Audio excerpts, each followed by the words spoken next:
What's good with it, people? What's good with it? What's happening?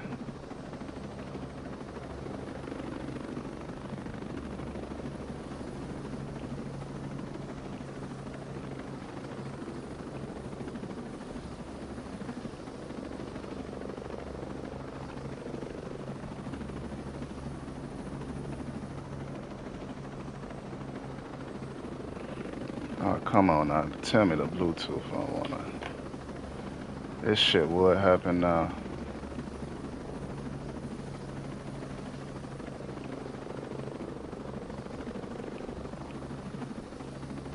I'm having some technical difficulties. Give me 1 second.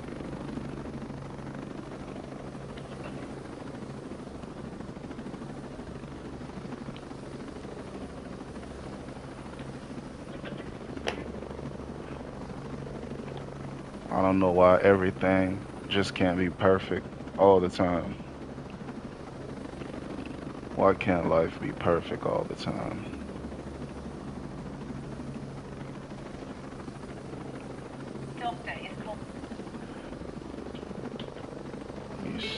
There we go. God damn. Former top doctor is calling for more research into COVID jabs after experiencing a vaccine injury. Your former member for Wentworth, Dr. Karen Phelps, suffered irregular blood pressure and breathlessness following her second jab. I'm pleased to say she joins us live. Dr. Phelps, good morning. You and your wife both suffered vaccine injuries. Can you take us through what happened? Yes, good morning, Charles. Hello, Christine. Well, in Jackie's case, we obviously did a lot of homework about the vaccines and went along to have the vaccines done because... Oh my God. Now this shit wanna. Come on now. Hold on, man. Give me 1 second.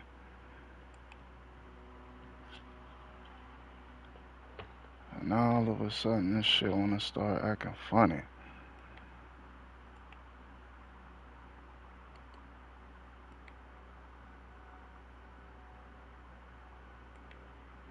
This is madness.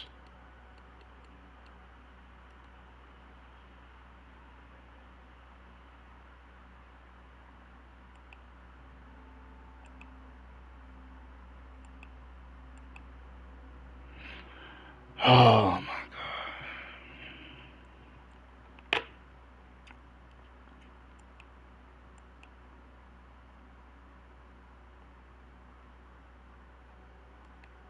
God.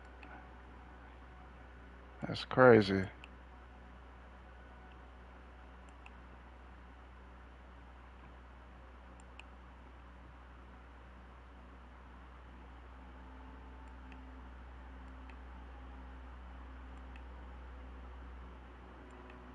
Man, that shit really don't want to work right.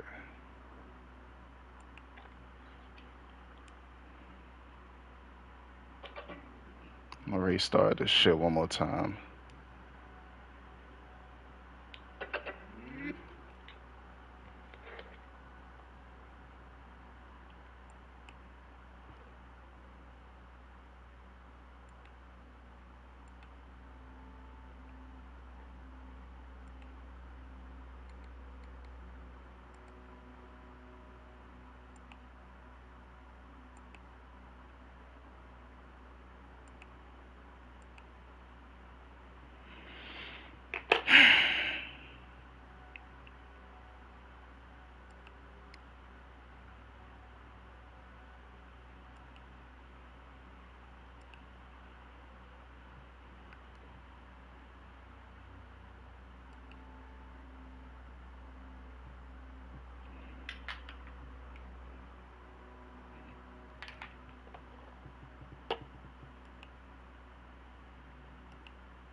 Oh my God. She joins us live. Dr. Phelps, Fuck. good morning. You and your wife both suffered vaccine injuries. Some Can you take us through bullshit. what happened?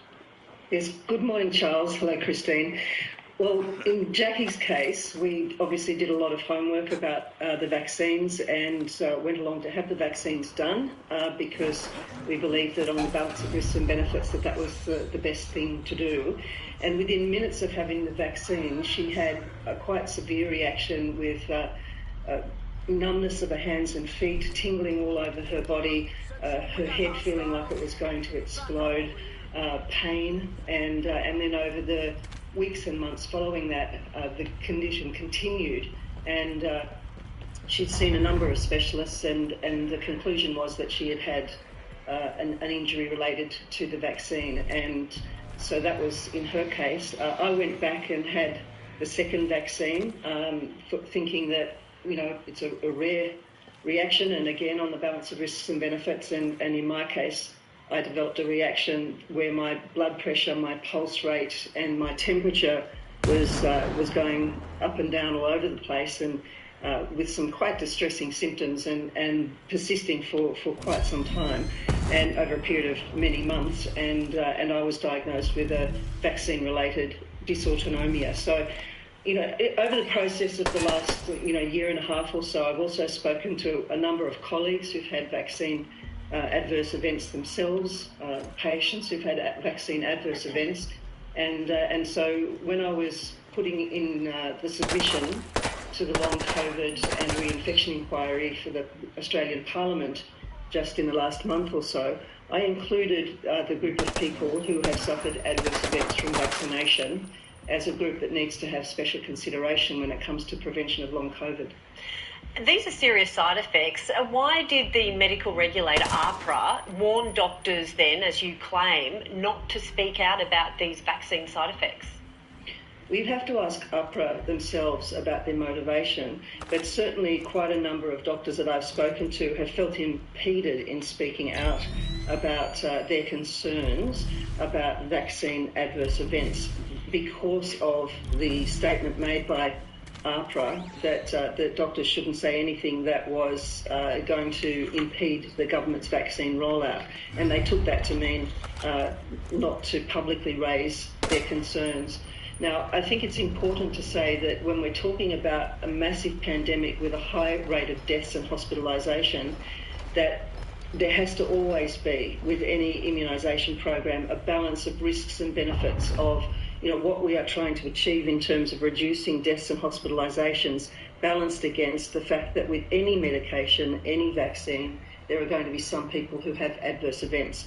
But I think it's very important that this new vaccine, it's only been around for less than 2 years, that it's time that we put some research funding and some real effort into looking at the causes for the vaccine adverse events that people are experiencing, and they're experiencing a whole range of different types of vaccine events. They're experiencing things like cardiovascular events with myocarditis, pericarditis, and that's not just confined to young males. It's I've spoken to middle-aged female doctors who've had this effect.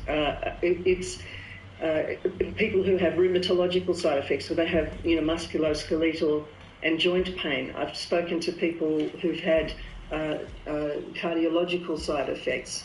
It's a whole range of different groups of people who've had neurological side effects, for example. So we're looking at immune system problems with people with reactivation of autoimmune disease. So with this large spectrum of side effects, we're also seeing a very large range of side effects of people with long COVID. And so there are some crossovers in people with the adverse effects from the vaccine and long COVID, quite similar symptoms in many, so there could be some common factors there, which needs research, needs funding, and needs a big effort.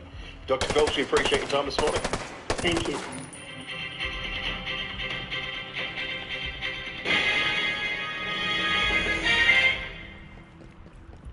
Well, I have the opportunity to introduce you to a very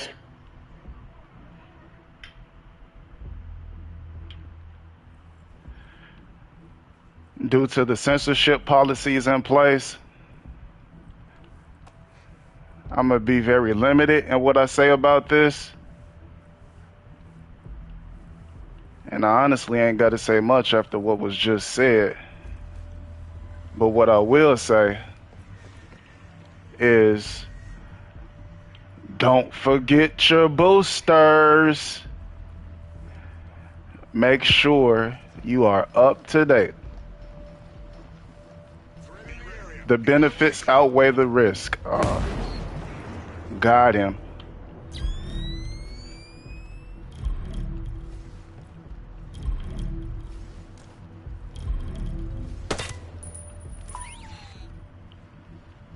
Hold on.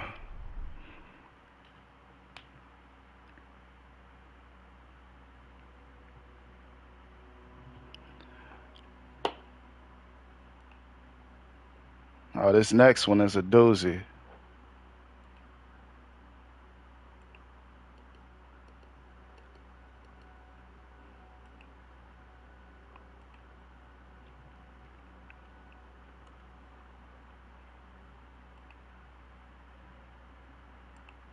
Chicken workers are considering going on. Dozens of Metro Popeye's chicken workers are considering going on strike, angry that they have not been getting paid by the company. Some say they haven't gotten a paycheck in a month. News 4's cont'd is listening to their complaints. This is one of 3 Popeyes that reached out to us where workers aren't getting paid, and with bills and responsibilities to attend to, frustrations are flaring. We have real life problems that are going on outside because we haven't got paid. We feel offended, like you should pay us, like we shouldn't work for free. We can't be like this anymore. Oklahoma City Popeyes employees have been reaching out to News 4 saying they aren't getting paid. Workers at the location on Northwest Expressway say they did not receive their paycheck this past Friday. Our bills are due, our rent is due, we're literally facing eviction. I have kids, I'm pretty sure there's a lot of us who have kids. They've heard rumors that the lack of pay is because of a change in the company's payroll system. We're asking them constantly what's going on, how can they help us, and we're not getting nothing. Workers at the branch on Southwestern Avenue say they haven't been paid for a month. They haven't given us any background information on why. They just kind of been letting us in the dark, really. And even general managers are feeling the stress. It's hard trying to handle the frustrations of every one of my employees on top of myself not being paid, and then still trying to get them to have the courage to come to work and want to run the store so that I don't have to be here running it by myself. So it's frustrating on everybody. We've reached out to Popeye's media relations for comment. In Southwest Oklahoma City, cont'd, Oklahoma's News 4. It's the brand new mouse backpack. Let's see what it can do.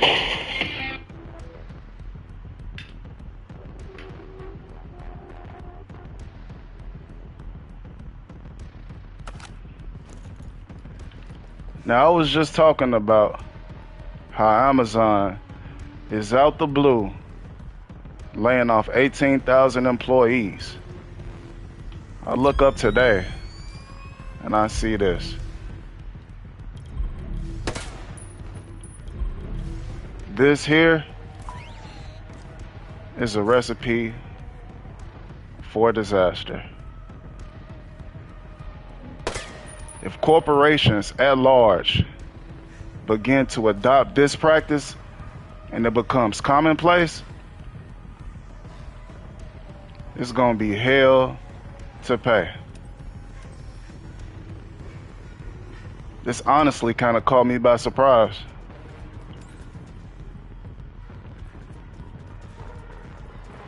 Because I thought it'd be at least another couple years before this type of shit started taking place. But the decline is coming sooner than expected.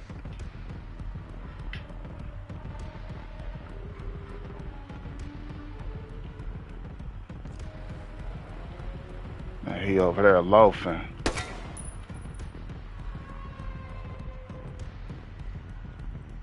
Hold up.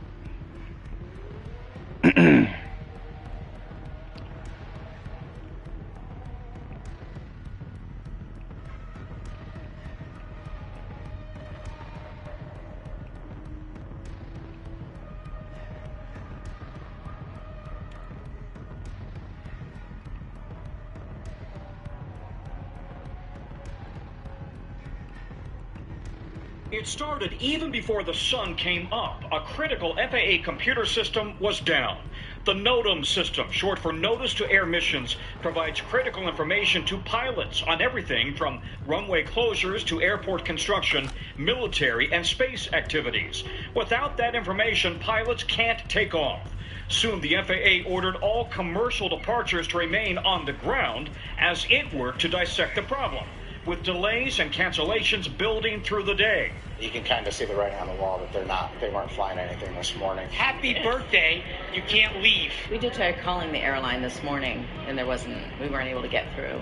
By 9 a.m., the FAA said its system was again operational and allowed departures to resume, but the delays only cascaded through the day. In a strange, apparently unrelated coincidence, Canada's NOTAM system also temporarily went down today. Both the FAA and senior law enforcement sources say there is no evidence that the FAA system was hacked. What I would say is there is no direct indication of any kind of external or nefarious activity, but we are not yet prepared to rule that out. Government sources tell NBC News the FAA system issues began to surface yesterday around 3:30 in the afternoon. The FAA switched to a backup system, then returned to the main system just before midnight. At 4:45 a.m., the FAA rebooted the system, but it took time for the critical data to reload. NBC News has now learned today's problems were caused by a corrupted file. I've been a pilot a little over 53 years, and I have never, that I can remember, heard of the NOTAM system being down. It's a first. It was just last week that air traffic in Florida ground to a halt after a different FAA computer glitch. Over the holidays, Southwest Airlines suffered a major meltdown, affecting roughly 1 million passengers. Now, the U.S. travel industry says the country's aviation infrastructure is in immediate need of an upgrade. The air travel system in the United States is running in a far less optimal way than it needs to. We all know that. Things are only going to get more complicated going forward. Well, Tom, this was an FAA failure, as you point out, not an airline problem. So what can passengers do if their flights were canceled or delayed? Most airlines are waiving ticket change fees, but the airlines are under no obligation to reimburse passengers for their meals, for example, for a hotel. Both the DOT and Congress are now talking about launching investigations to find out how this all went so bad. Damn, that was Thanks almost... for watching our YouTube channel. That was almost flawless. Ah, damn. I'm not going through that again, man. I'm going somewhere else. But y'all gets the gist. I ain't no motherfucking rookie at this shit. I just went in there and fucking took out damn near everybody. But, now see, that's that bullshit. Why would they try to insult our intelligence like that? This was the first nationwide ground stop since 9/11. Same thing just so happens to occur in Canada. But it's an apparently unrelated coincidence. Okay.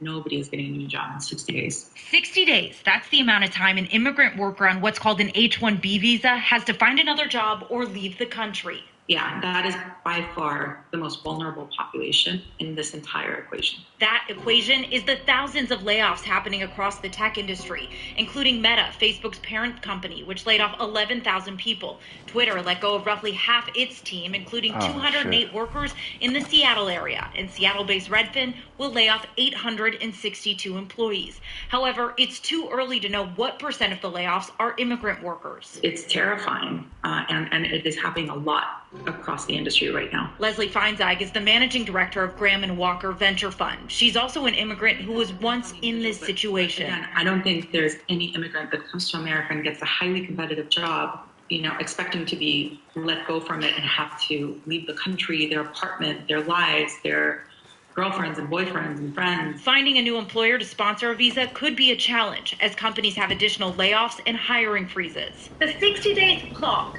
is a very strict one. Immigration attorney Tamina Watson says workers will need to get creative and work fast to figure out how can we retain the talent that this country actually needs while the economy is suffering. One solution, starting a new company. H-1B visas can be self-employed. In every adversity, there is opportunity. Leslie Feinzeig agrees. In fact, it's something she's excited about as an investor. The next 12 months, you're going to see the best companies in a generation come out of these hard times. Callie Greenberg, King 5 News. All right, I'm standing here.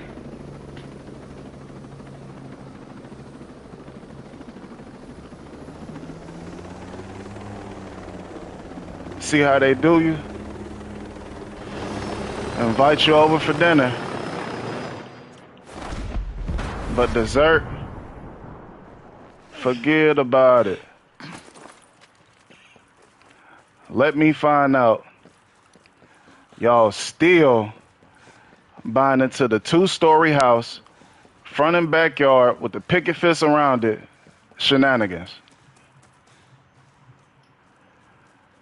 Y'all will figure it out. Eventually.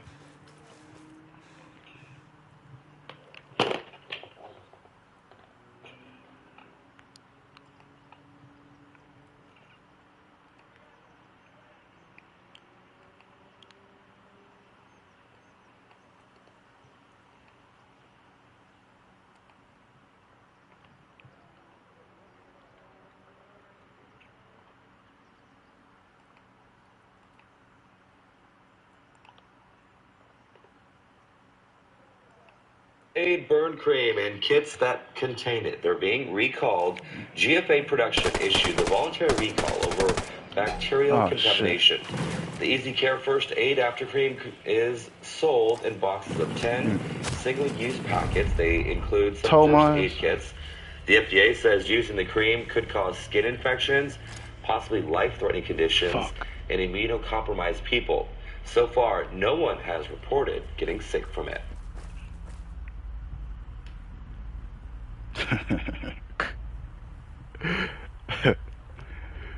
Thieves hop a fence and yet another item designed to aid in the healing process that could potentially infect and ultimately kill you. Where do I sign up?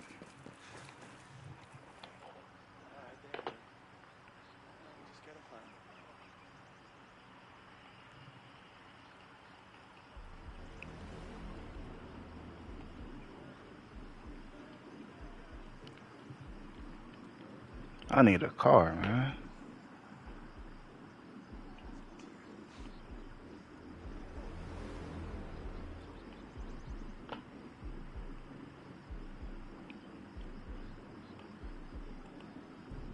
Republican officials in New York State are urging embattled GOP right Congressman there. George Santos to resign, but he says he's not going anywhere, despite admitting to fabricating facts about his personal and professional life. Santos even tweeted yesterday that he was elected to serve the people, not the party or politicians. Our Jay O'Brien is live now on Capitol Hill.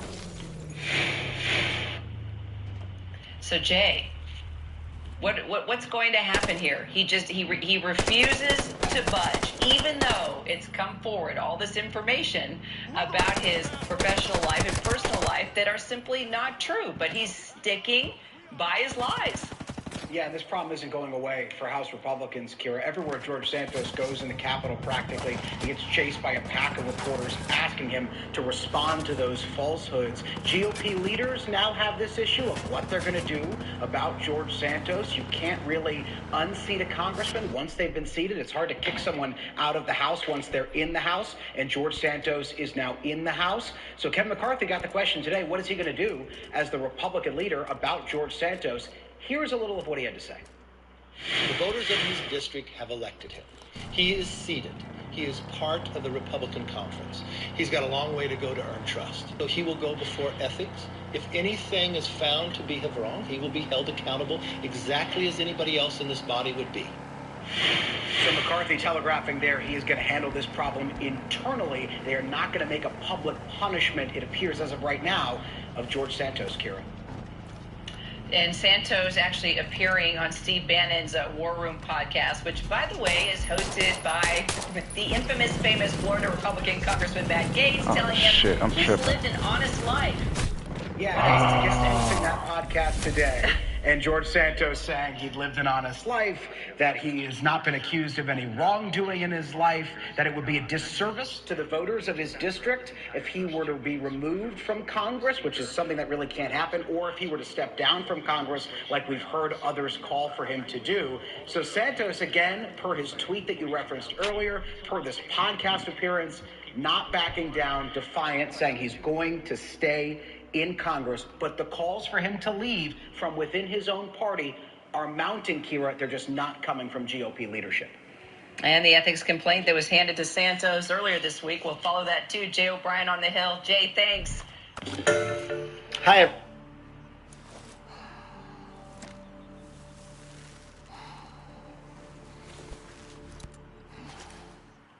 This dude lied about being Jewish, right?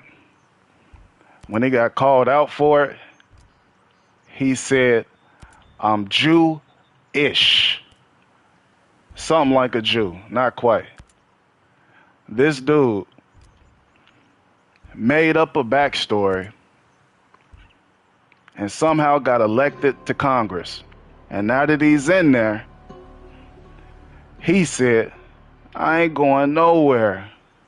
Fuck you mean? What's mind-boggling to me is how he got so far throughout his whole campaign and into being elected without anybody from his past recognizing him and exposing who he was. Like, where did this dude come from? Is he like a created player, a clone or something? This was a highly publicized campaign. And we live in the information age. Nobody saw and recognized this dude. Flabbergasted.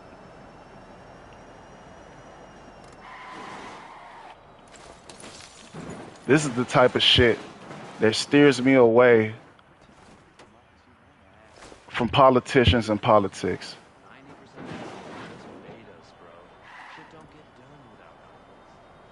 99.99% of these motherfuckers is crooks. Crooks without criminal records. Just because you don't get caught,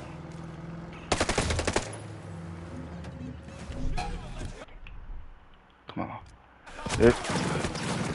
There's a common oh my God.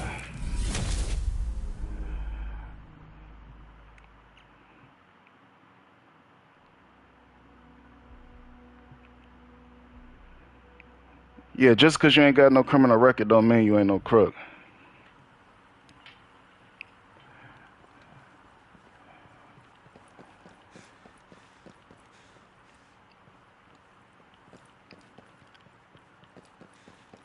See, people got no issue stereotyping an individual like myself, but then turn around and roll out the red carpet for a Brian Kohlberger type. Unbeknownst to you, this dude is a serial killer. and got plans on slashing and gashing your ass. Funny how that work, ain't it? And speaking of dude, ain't it cool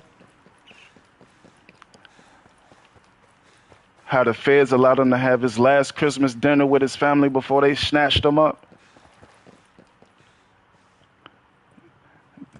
They had been squatting on that house since the 22nd of December. What the fuck? They already had enough evidence to arrest him at that point. But they were kind enough to, you know, let him enjoy the holidays.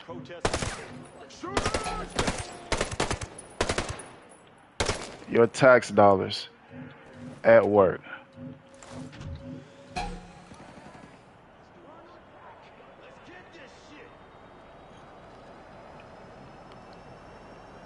I think that was the last story for now.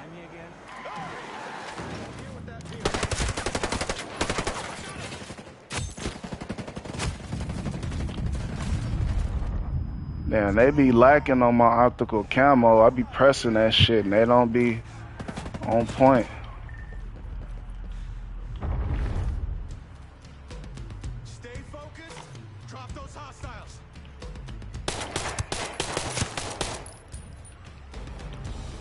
I fuck with the Uzi.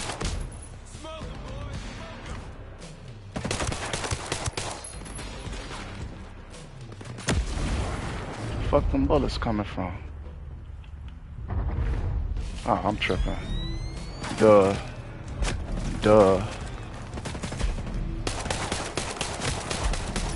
Get his ass that mother. Oh man. Oh man. Alright, I'm gonna get up with y'all later, man. That's it for today. And like I said, don't forget your boosters. Get that shot, nigga.